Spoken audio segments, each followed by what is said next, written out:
American tower unprepared. Let's clean up their mess.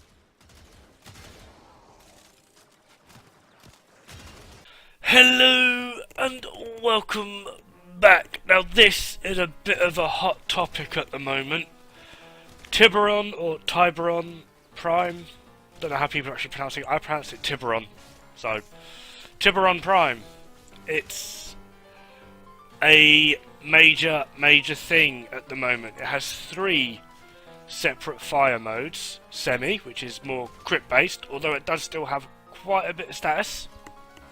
Burst, which does seem to be the best because it's got a very well balanced crit as well as status, so you're near enough building for a hybrid build. And then you've got auto, which is, honestly, I really like it because you can near enough get 100% status, but it's only got the 40% crit.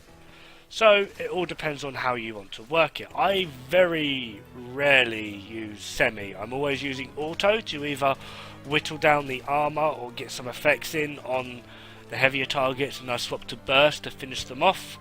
Or I just generally stick around in burst, to be honest. So overall though, this weapon is absolutely friggin', I don't want to say overpowered, but it's, yeah, I'm not going to say it. It's a mastery rank 14 weapon, so you're going to need to be pretty up there to actually get it. A downside for me is it only has a 42 round magazine, which makes it seem a bit weird considering it can go full auto. It has a total damage of 46, which doesn't seem like a lot, but then when you look at burst fire, has a 28% crit chance, semi has a 30% crit chance, and auto has 16%. For critical multiplier, burst is times 3, semi is 3.4, and auto is 2.8. Status chance, burst is 20, semi is 18, and auto is 32. So that's a lot to really take in with that. But the thing that everyone is going crazy over, and I think DE overlooked this, and if I'm right, expect changes inbound. It has a 5-point riven disposition. It is a very powerful weapon without a riven. I don't have a riven, and already this weapon is absurdly powerful. I've got a friend, Chicken, who has a riven for this weapon, and even when he puts it on auto, he will have over a 100% critical chance. Adding in the amount of status you can then get from it, well, he's just stuck on full auto all the time, and he just melts everything. And if you don't have a riven like me, Harrow is a very good way to go. I'm just going to show the different damages here on different fire modes. So I'm in burst at the moment, just so you can see what I'm doing, and then I will try it all again by using Harrow's 4th, just to get that plus 50% critical chance. And the difference is, well, it near enough highlights just what a riven would do for this thing, and just how powerful it does become.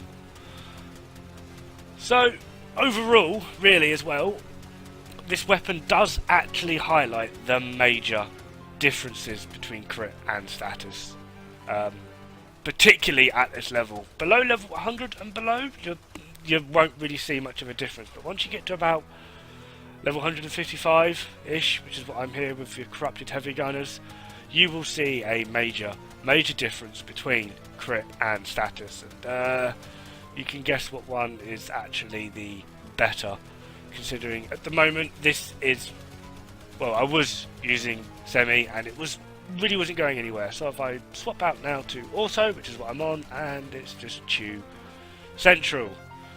So what does this look like now when I use Harrow's 4th? I'm going to keep it on auto just because it's just hilarious to actually show just how much this buffs them. It's ridiculous. The end result is painful. The end result is just brutality. So getting a riven for this weapon I would definitely recommend. but I don't see it lasting too long because I am suspecting a change to its disposition coming pretty darn soon. However, this weapon, with or without a ribbon, is frigging amazing. So, without any further ado, the build I'm going for is pretty frigging simple. It's 2 former as well, so it's nice and cheap.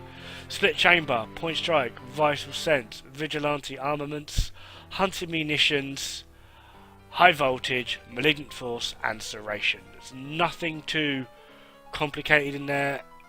It's a pretty low level sort of build. There's no like magic mods or anything that would be pretty difficult to get.